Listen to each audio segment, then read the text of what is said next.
Choice তোমার উপর। তবে আমি বলবো দাও, আমি বলবো দাও, কারণ তোমাকে তো বেস্টটা যেটা সেটাই তো নেবে, কেন তুমি দেবে না? বাবা ফুল মার্কস স্কোর হয় না ওখানে, 100% মানে আলাদা জিনিস, আমি বোঝাবো সেগুলো পরে। ফুল মার্কস স্কোর এবছরে কেউ পায়নি। আজ থেকে আগের বছরে মনে হয় 360-এ তখন পরীক্ষা হতো, এখন চেঞ্জ হয়েছে বেশ কিছু, সেগুলো আমি বলবো। তখন কেউ একজন ফুল মার্কস পেয়েছিল 360-তে 360, এবং তাই নিয়ে অনেক কথা উঠেছিল যে পেলোটা কিভাবে, কেন কিভাবে পেলো দেখতে পাবি তোরা। না কোনো অসুবিধা, আমি তো বলছি বেস্ট। তোরা এত কনফিউজড হচ্ছিস কেন? ভালো করে শোন, যেটা যে পরীক্ষা জানুয়ারি দিলাম এপ্রিল দিলাম, যেটা আমার সব থেকে ভালো হবে সেটা নেবে, তো ভয়ের কি আছে? আমি তো দুটোই পরীক্ষা দেবো।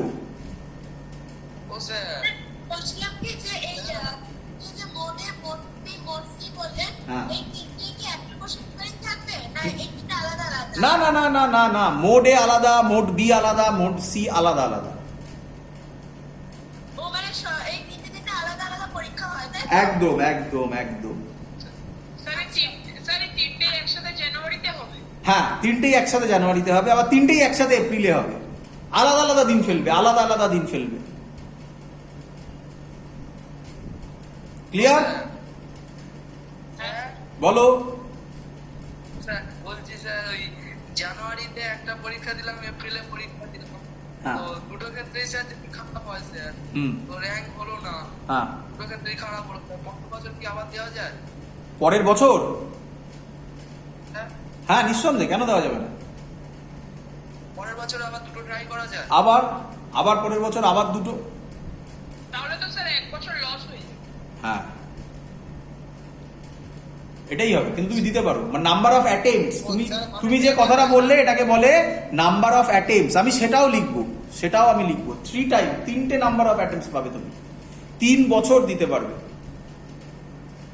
স্যার ভাবো স্যার 3 বছরের কারণ হলো না, তখন আর পারবে না, আর কিছু হবে না। নিট হলে 17 থেকে 25।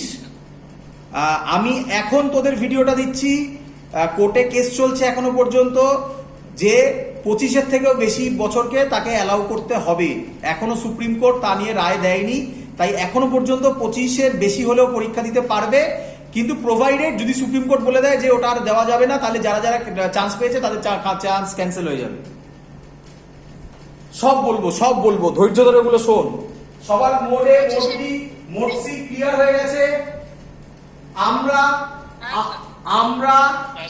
আমরা জেনারেলি এটাতে কনসেন্ট্রেট করব, কারণ এটাতে কনসেন্ট্রেট করলে শুধু পড়ে থাকে অ্যাপটিটিউড, তো আর কিছু শেখানোর নেই, ও নিজেকে বুঝতে হবে। এই ড্রয়িংটা তোমাকে আলাদা করে শিখতে হবে, সেটা খুব কম জায়গায় শেখানো হয়। যারা ইন্টারেস্টেড তারা এটা শুধু শিখবে, আর এটা শিখবে, এটা শিখলে এটা হয়ে যাবে। হ্যাঁ পার্ট 2 যেটা আছে বিআরটি, ওই ব্যাপারটা কি স্যার? মানে ওখানে কি টার্মের কোশ্চেনস আছে এগুলো? নেটে সার্চ করবে, অ্যাপটিটিউড কোশ্চেন দিয়ে দেবে। অ্যাপটিটিউড কোশ্চেন মানে হ্যাঁ সায়েন্স বেসড হবে তো? না সায়েন্স নয়, অ্যাপটিটিউড মানে কি বলবো? আরে নেটে সার্চ করবি না, বেসিক নলেজের কোশ্চেন। অ্যাপটিটিউড মানে হচ্ছে বেসিক অ্যাপটিটিউড পরীক্ষা। যারা যেমন চাকরির পরীক্ষাতে অ্যাপটিটিউড প্রায় কম্পালসারি। বেসিক অ্যারিথমেটিক থাকে, বেসিক কিছু কোশ্চেন থাকে, যাকে আমরা বলি না পাজেল, কিছু বেসিক পাজেল থাকে, এইসব জিনিস, আর কিচ্ছু নয়, সহজ জিনিস। চলো এবারে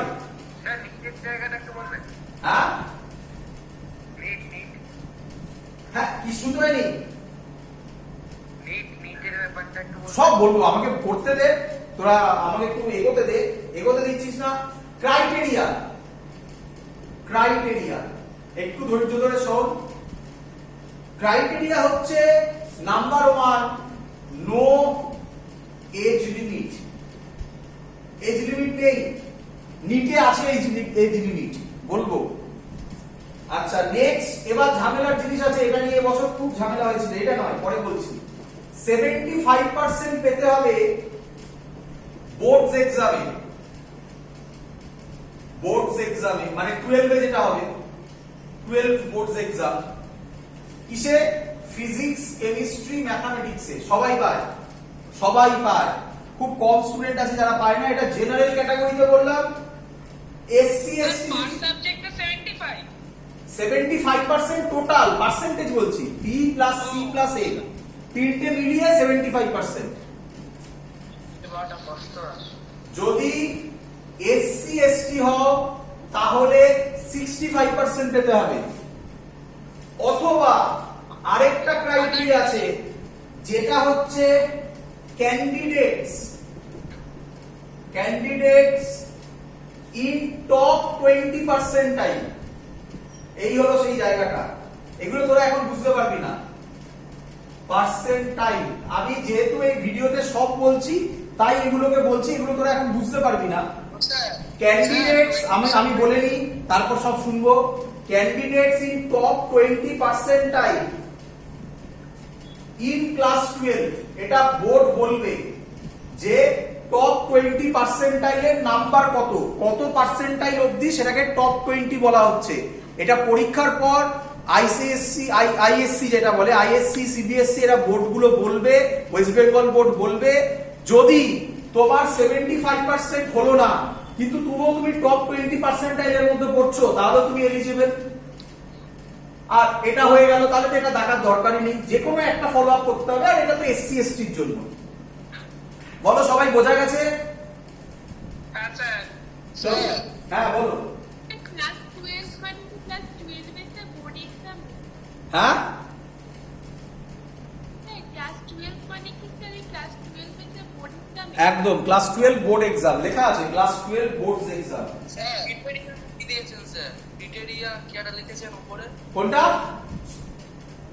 স্যার নো এজ লিমিটের আগে উপরেরটা স্যার ক্রাইটেরিয়া স্যার হ্যাঁ এখন এক্সাম স্যার বলছিলাম স্যার এই যে candidates in top 20% dining class 12 ওটা বললে বোর্ড বলে আইএসসি বলে দেবে যদি তুমি 75% নাও পাও তাও তুমি যদি 20 ক্যান্ডিডেটস মধ্যে থাকো তাহলে বলে দেবে 20 ক্যান্ডিডেটস না 20 পার্সেন্টাইলের মধ্যে থাকো তাহলে তুমি এলিজিবল স্যার 20.01234 ওইখানে 345 টাকে আমার র‍্যাঙ্কটা ডিনোট করবে না আরে এটা এমনি এটা তুমি ক্রাইটেরিয়া এটা এখানে র‍্যাঙ্ক কিসে এটা হলে তুমি পরীক্ষায় বসতে পারবে না স্যার মানে কতটা মানে ওই 20.0.1 আরে এখানে ওরকম নয় বোর্ড বলে দেবে যে কথার কথা এবছর যেমন বলে দিয়েছে 20 পার্সেন্টাইল হচ্ছে 90 পার্সেন্টাইল যারা পেয়েছে তারা হচ্ছে 20 পার্সেন্টাইলের মধ্যে 90% যারা পেয়েছে তারা হচ্ছে 20 পার্সেন্টাইলের মধ্যে এবার কথা হলো আমি পেলাম 89 পার্সেন্টাইল তাহলে আমি টপ 20 পার্সেন্টাইলের মধ্যে নই কিন্তু আমার নাম্বারে 75% আছে পিসিএম আমি পরীক্ষায় বসতে পারবো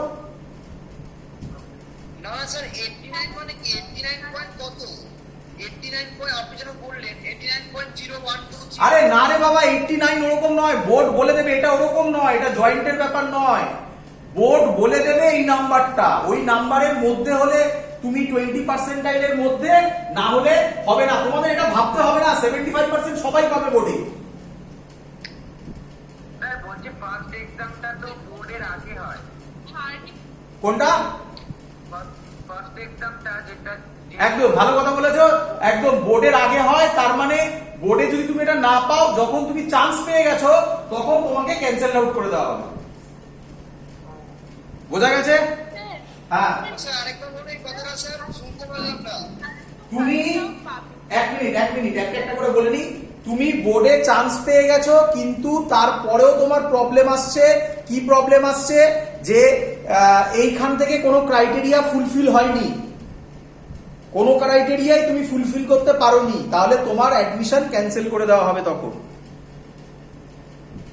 ও বুঝেছি বলো এবারে বাচ্চা এক্সামটা তো আগে হয়ে যাবে এক্সাম হয়ে যাবে তাতে কি আছে অ্যাডমিশনটা তো মেন ব্যাপার বলো যারা তো টপ 20% এর মধ্যে থাকবে তারা তো অবশ্যই 25% পাবে হ্যাঁ এটাই তো বড় কথা সেটাই তো বলছি আমি তাই তো বলছি যে টপ 20% বাদ দিয়ে দাও না তুমি ওপরেরটাই ভাবো এটা নতুন ইন্ট্রোডিউস করেছে যা ওদের সাইটে লেখা আছে সব তোমাকে আমি বলছি এবার ভালো করে শুনে নাও এবার স্যার স্যার একটা question, স্যার হ্যাঁ স্যার স্যার বলবো হ্যাঁ বল। স্যার বলছিলাম স্যার বাবুল স্যার পরীক্ষাটা তো আগে হয়, তো ফেব্রুয়ারিতে স্যার পরীক্ষাটা দিয়ে দিলাম এবং 12 স্যার মানে ওই কন্ডিশনস গুলো ফুলফিল করতে পারলাম না, তখন কি স্যার আমি এপ্রিলে আবার ট্রাই করতে পারবো? না, পারবে না। টোটাল কোশ্চেন আসবে কত? মোড এ নিয়ে বলছি। এবারে খুব ইম্পর্টেন্ট জিনিস, এবার আমাদের মেন জায়গা, ভালো করে শুনবে। মোড এর মেন কথা, মোড একেই কনসেন্ট্রেট করব, বাকিগুলোর দরকার নেই। টোটাল কোশ্চেন আসবে 75 খানা। তার মধ্যে ফিজিক্সে থাকবে, এটা নতুন চেঞ্জ করেছে, 25টা, 25টার মধ্যে 20টা এমসিকিউ প্লাস 5টা অবজেক্টিভ। এই হবে কোশ্চেন।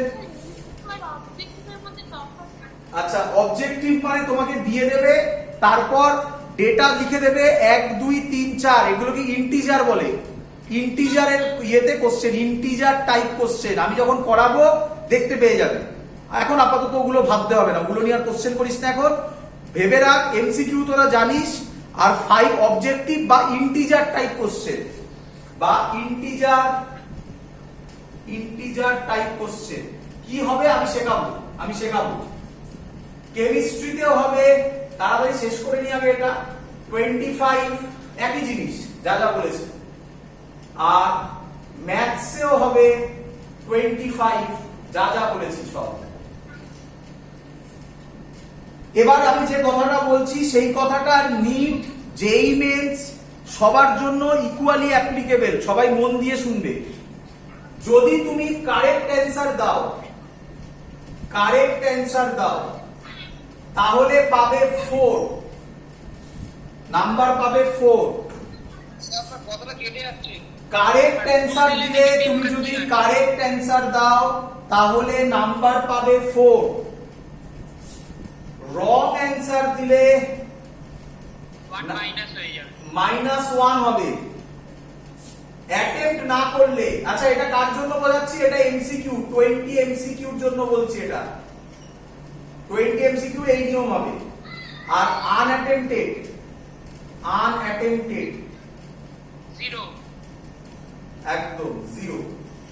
তাহলে এখানে না জেনে কোশ্চেনের অ্যান্সার দেবে না, -1 খেয়ে যাবে। 5 অবজেক্টিভস এর নিয়ম বলছি। 5 অবজেক্টিভ যেটা থাকবে, কারেক্ট হলে একই জিনিস 4 পাবে, রং অ্যান্সার দিলে 0 পাবে, আনঅ্যাটেম্প করলেও 0 পাবে। মানে 5টা অবজেক্টিভ টাইপে যদি আমি না পারি আন্দাজে হলেও মারবো, কারণ কি নেগেটিভ মার্কিং নেই। শিখে নাও, একটা ইম্পর্টেন্ট লজিক বেরোলো। বলো সবাই বুঝেছো কিনা এখন অব্দি? হ্যাঁ স্যার, ক্লিয়ার? হ্যাঁ স্যার, হ্যাঁ। চলো তাহলে এবার টোটাল বলো আমাকে, টোটাল মার্কস কত হলো? উপরের দিকে তাকিয়ে দেখো, 75 খানা কোশ্চেন, তাহলে টোটাল মার্কস মানে ম্যাক্সিমাম মার্কস হচ্ছে 300। টাইম কতক্ষণ পাবে? 3 আওয়ার্স। 3 আওয়ার্সে 300 কোশ্চেনে 300 মার্কস অ্যান্সার দিতে হবে। তোমরা এতদিন বোর্ডসে 3 আওয়ার্সে 100 দিতে অবস্থা খারাপ হয়ে গেছিল। এবার 300 3 আওয়ার্সের টাইমে কমপ্লিট করতে হবে। ক্লিয়ার? হ্যাঁ স্যার। মানে 1 আওয়ারে প্রায় 100টা কোশ্চেন। হ্যাঁ তার টাইম 1 ঘন্টায় 100টা? না 1 ঘন্টা 100টা কোথায়, কি বলছি ভালো করে দেখে নাও। তাহলে 75 খানা টাইম হচ্ছে 180 মিনিট করে, মানে 75 খানা কোশ্চেনের টাইম হচ্ছে 180 মিনিট। তাহলে একটার জন্য 180/75 যা হবে কত মিনিট তুমি পাবে? সরি আমি ভুল বলছি, না ঠিকই বলেছি। এটাই নিয়ম। তার কোনটা স্যার এর উপর ডিপেন্ড করবে না? হ্যাঁ, বায়োলজি কোনো ক্ষেত্রে ডিপেন্ড করবে না? বুঝলাম না, আরেকবার। বায়োলজি স্যার কোনো ক্ষেত্রে ডিপেন্ড করবে না? বায়োলজি বায়োলজি করে এখনো যেই মেন্সে তো বায়োলজি নেই, বায়োলজি নিটে আসবে তখন বলবো। মার্কিং স্কিম একই থাকবে ওখানে, কারেক্ট হলে 4, রং অ্যান্সার হলে -1, আনঅ্যাটেম্পট হলে 0, ওখানেও তাই থাকবে। ওখানে আর এরকম নেই ওই 5 অবজেক্টিভ, ওরকম ঝামেলা নেই, ওটা সহজ অনেক, ডাইরেক্ট বলতে পারবো। চলো 5 মিনিট আগে বলছি। হ্যাঁ বলছি এটা কি সব সাবজেক্টই 5টা করে অবজেক্টিভ থাকবে? হ্যাঁ সব কটাতেই থাকবে, সব কটাতেই থাকবে। স্যার হ্যাঁ স্যার বলছিলাম মানে কটা কোশ্চেন করলে স্যার মিনিমাম র্যাঙ্ক আসবো, সব দেবো উত্তর, সব উত্তর দেবো, ধৈর্য ধর, একটা একটা করে বোঝ। এবার কোশ্চেন হচ্ছে, মুছে দিলাম, তাহলে টোটাল মার্কস রাখছি 300 টাইম 3 আওয়ার্স। এবার কোশ্চেন হচ্ছে জেই অ্যাডভান্সের কথা বলছি। জেই অ্যাডভান্স কি? জেই অ্যাডভান্স হচ্ছে দুটো পেপার হবে, দুটো পেপারস হবে 3 আওয়ার্স ইচ, এক একটা পেপারে 3 আওয়ার্স করে, মানে 6 ঘন্টা পরীক্ষা হবে। আচ্ছা স্যার দুটো কি দিতেই হবে? হ্যাঁ হ্যাঁ, এটা তো পেপার, আবার দিতে হবে কি? কেন তোদের এরকম আছে না, ইংলিশে না বাংলায় আছে না দুটো করে পেপার? ছোটবেলায় ছিল, ক্লাস 10 এ তো একটা করেই করে দিয়েছে। আচ্ছা 11 12 এ মনে হয় আছে দুটো করে পেপার। যাই হোক দুটো পেপার দিতেই হবে তোমাকে, এখানে তো অপশনাবল কিছু নেই। এখানে আগেরটায় যেমন বলে দিলাম না 20টা কোশ্চেন, অবজেক্টিভ 5টা এমসিকিউ, এখানে এক্সাক্ট মার্কিং স্কিম পরীক্ষার হলে গিয়ে জানতে পারবে। মানে এটা চেঞ্জ হতে থাকে, এটা আগে থেকে তোমাকে কেউ বলবে না। মানে আমি বলে দিলাম আমি কিসের রেসপেক্টে বলবো, আগের বছরের রেসপেক্টে, সেগুলো যখন আমি কোশ্চেন পেপার দেবো তখনই তোমরা পেয়ে যাবে, কিন্তু সেটা যে ফলো আপ হবে এরকম কোনো মানে নেই। তাই এখানে কিছু আর বলা যায় না, যেই অ্যাডভান্সের দুটো পেপারস 3 আওয়ার্স ইচ, আর কিছু বলা যায় না। বলো স্যার মানে কোন কোন মানে সাবজেক্ট দুটো পেপারের মধ্যে কোন পেপারে কোন সাবজেক্ট থাকবে? না না ওরকম না, ওরকম না। প্রথম পেপারে, ফার্স্ট পেপারে ফিজিক্স, কেমিস্ট্রি, ম্যাথামেটিক্স থাকবে, সেকেন্ড পেপারেও ফিজিক্স, কেমিস্ট্রি, ম্যাথামেটিক্স কি থাকবে। আসবে সেটা বলতে পারবে, যে এমসিকিউ কটা দেবে বা অবজেক্টিভ কটা দেবে সেটা বলা যাবে। একদম। যে দুটো এক্সাম হয় ওই দুটো এক্সামে কি একই মার্কস? শুনতে পাইনি, আরেকবার। বলছি স্যার যেই মেন্স যে দুটো এক্সাম হয় জানুয়ারি আর এপ্রিলে, হ্যাঁ। সেখানে কি একই হ্যাঁ হ্যাঁ হ্যাঁ, আমি যা বলে দিয়েছি, যেই মেন্সে যা বলে দিয়েছি একদম ফুল এন্ড ফাইনাল, ওর বাইরে কিছু হবে না। যেটা আমি বলতে পারবো না বলে দিলাম, অ্যাডভান্সে বলতে পারলাম না। ক্লিয়ার? যেই অ্যাডভান্স বলতে পারবো না, শুধু এটুকুই বলতে পারবো দুটো পেপার 3 আওয়ার্স ইচ, প্রত্যেকটা পেপারে ফিজিক্স, কেমিস্ট্রি, ম্যাথামেটিক্স, সেকেন্ড পেপারে ফিজিক্স, কেমিস্ট্রি, ম্যাথামেটিক্স। আমার যতদূর মনে পড়ে আগের বছরের পেপারে, প্রথম পেপারে 6টা করে কোশ্চেন ছিল, 6 6 6, আর তারপরেরটাতে মনে হয় 8 8 8 ছিল, মানে 6টা ফিজিক্স, 6টা কেমিস্ট্রি, 6টা ম্যাথামেটিক্স। তারপরেরটাতে আমি যদি খুব ভুল না বলে থাকি, আমি শিওর নই, একটু দেখতে হবে, মনে নেই, 8টা ফিজিক্স, 8টা কেমিস্ট্রি, 8টা ম্যাথামেটিক্স। অন্যান্য বছর আবার চেঞ্জ হয়, বলা সম্ভব নয়। হ্যাঁ দুটো পেপারে কি ফুল মার্কস একই থাকে না ডিভাইড করা? না না, যা ইচ্ছা থাকতে পারে। বললাম তো 6টা ছিল আগেরটায়, 6 6 6 মানে 18টা কোশ্চেন ছিল, আরেকটাতে 8 8 8 মানে 24খানা কোশ্চেন ছিল। তো ফুল মার্কস সব আলাদা আলাদা হবে, যা ইচ্ছা হতে পারে। বলছি পরীক্ষা দুটো কি একদিনে হবে নাকি আলাদা? একদিনে হবে, একদিনে হবে। একদিনে যদি হয়, ধরুন প্রথম পেপারে 6 6 6, পরের পেপারে 8 8 8 করে দিতে পারে। হ্যাঁ বলছি তো তাই। মার্কস কি সরে থাকবে? হ্যাঁ মার্কস পরীক্ষা কি থাকবে? টোটাল মার্কস যে পার কোশ্চেন ওটা কি পড়ে থাকবে? মার্কস ওখানে লেখা থাকবে, কত মার্কস থাকবে সব লেখা থাকবে। মানে বেশিও হতে পারে পার এমসিকিউ। হ্যাঁ হ্যাঁ হ্যাঁ, বেশি হতে পারে, বলা সম্ভব না। আসতে পারে। মানে আমার এরকম মনে আছে একবার এসেছিল 6 করে, এক একটা কোশ্চেন পারলে 6 করে, এরকম এসেছিল। এবার সিট বলছি, total number of seat, total number of seats, triple ITs না আইআইটিস, প্রথমে আইআইটি থেকে শুরু করছি। 13,583 খানা সিট লিখে নেবে, সব ক্লিয়ার তোমার সামনে। NITs 21,133,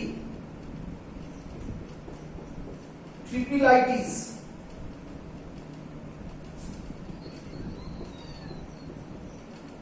আমাদের এখানে শিবপুরের নাম শুনেছিস? শিবপুর BE কলেজ আগে নাম ছিল,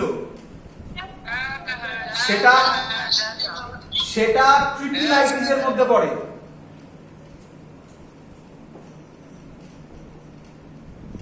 খড়গপুরের নাম শুনেছিস?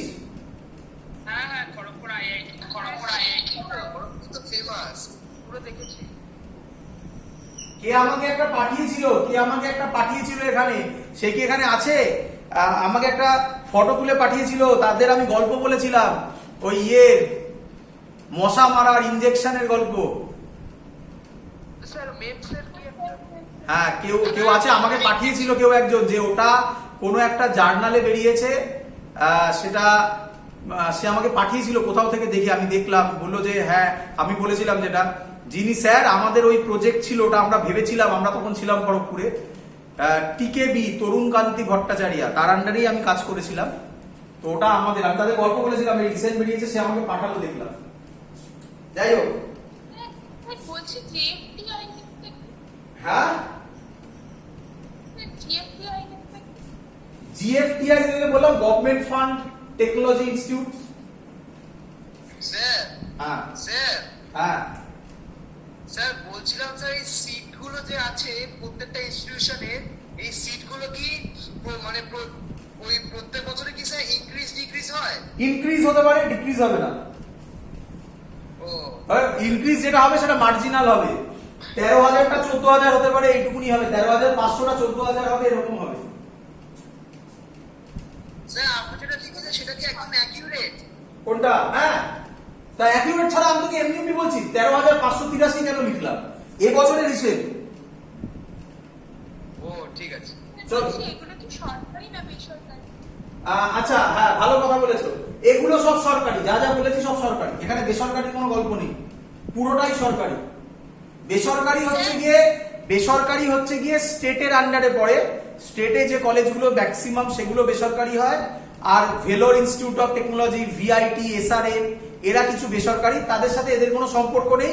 এই র্যাঙ্ক নিয়ে তুমি ওখানে ভর্তি হতে গেলে ওখানে টাকা দিয়ে ভর্তি হতে হবে, এখানেও টাকা লাগে, বাট এখানে ব্যাংক ওই তোমার র্যাঙ্ক দেখে লোন দিয়ে দিতে বাধ্য, আর ওখানে বাধ্য নয়।